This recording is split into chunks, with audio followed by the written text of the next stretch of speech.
Valentina कहती है कि तुम बहुत मजाकिया बातें बोल रहे हो, मैं कह रही हूँ जितना देर अपने आप को रोक सकते हो रोको। डेरिक कहता है very well as you command, और यही चैप्टर खत्म हो जाता है। चैप्टर की शुरुआत फायरिंग एरिना से होती है। दोनों अपना माना गैदर करने लगते हैं। एलेंटिना कहती है कि तुम जैसा इतना छोटा सा कॉमनर एक्सपेल मास्टर करने के बाद इतना एरोगेंस आ गया तुम में, तुम्हारा एरोगेंस निकालना पड़ेगा। मुझे तुम्हें समझाना पड़ेगा कि नोबल्स और कॉमनर्स के बीच में कितना डिफरेंस है। और फिर वो डेरिक की ओर एक अटैक छोड़ देती है। और गाइज अपना लोंडा डेरिक अटैक को देख रहा है, समझ रहा है, फिर इजी पीजीली ब्लॉक कर देता है। फिर वो विंड कटर वाला अटैक दूर जाके एक पेड़ को लगता है, वो बीच में से कट जाता है। एलेंटिन शॉक होकर उसको देखने लगती है। डेरिक बोलता है कि तुम्हारा अभी अगला अटैक कैसा होगा वो बताओ। ये छोटा चूहा, इसके पास थोड़ा कोई रीजन होगा इतना कॉन्फिडेंस होने का। फिर वो अपना अगला अटैक प्रिपेयर करने लगती है। जमीन से कई सारे मैना एरोज निकलने लगते हैं। फिर उन एरो को अपने कंट्रोल में लेकर डेरिक की ओर छोड़ देती है। अपना डेरिक पूरा सिग्मा मेल बनकर एक मैना एरो बनाता है और आगे की ओर फेंक के उन सभी तीरों को बीच में से तोड़ के एलेंटिन के साइड में जाके लगता है। एलेंटिन सोचती है कि इतना सिंपल स्पेल लेकिन इतना अच्छा कंट्रोल। मास्टर कहता है कि इस लेवल का मैजिक कॉमनर के लिए एक्सेलेंट है।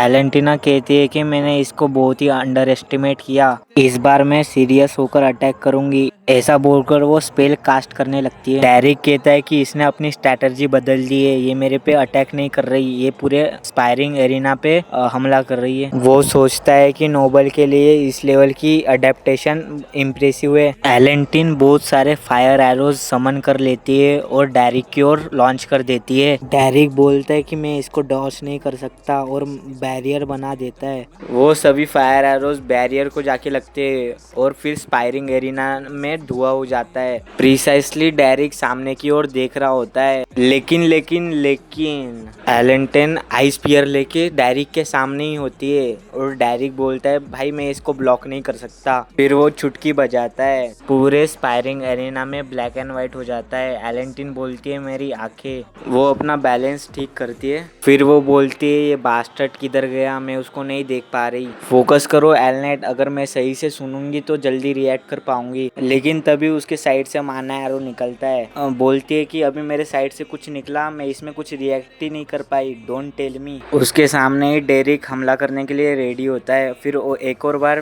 फेंकता है माना एरो और उसके साइड से निकलता है। डेरिक बोलता है कि ये डिल्यूजन टाइप का मैजिक है, मुझे पता था कि तुम आवाज पे रिएक्ट करोगी, इसलिए मैंने इसका आवाज ही हटा दिया। एलेंटिन बोलती है कि मतलब इसने अपना पहला अटैक जानबूझ के मिस किया, इसकी हिम्मत कैसे हुई मेरे पे इजी जाने की। एलेंटिन की नजर सामने होती है। डेरिक उस पे क्लोज इन करता है। डेरिक उसके सामने जाके जोर से पैर पटकता है। एलेंटिन सोचती है अब कि ये क्या करेगा। वो अपने पैरों में माना गैदर करता है और एलेंटिन को एक झटका देता है। एलेंटिन अपने हाथों से रोकने की कोशिश करती है लेकिन गिर जाती है। मास्टर शॉक होके उसको देखता है और बोलता है इम्प्रेसिव। एलेंटिन बोलती है कि तुम बहुत ही इंटरेस्टिंग बच्चे हो। मैं हॉनेस्ट होकर बोलूंगी कि पहली नजर में मैं तुम्हें नीचे नजरों से देखी, मुझे लगा कि तुम एक बस बुलशिट लायर हो। और उसके सामने जाके झुक के बोलती है कि तुमने मुझे बहुत कुछ सिखाया, तो इसलिए शुक्रिया। लेकिन गाइज ये अपने डेरिक का काटने का कोशिश करती है, पैरों में माना गैदर करके डेरिक पे अटैक कर देती है। डेरिक एक हाथ से अटैक को डिफ्लेक्ट कर देता है और एलेंटिन के पास भेज देता है और यहाँ पे चैप्टर खत्म हो जाता है। नेक्स्ट चैप्टर आएगा, सब्सक्राइब करके रखो।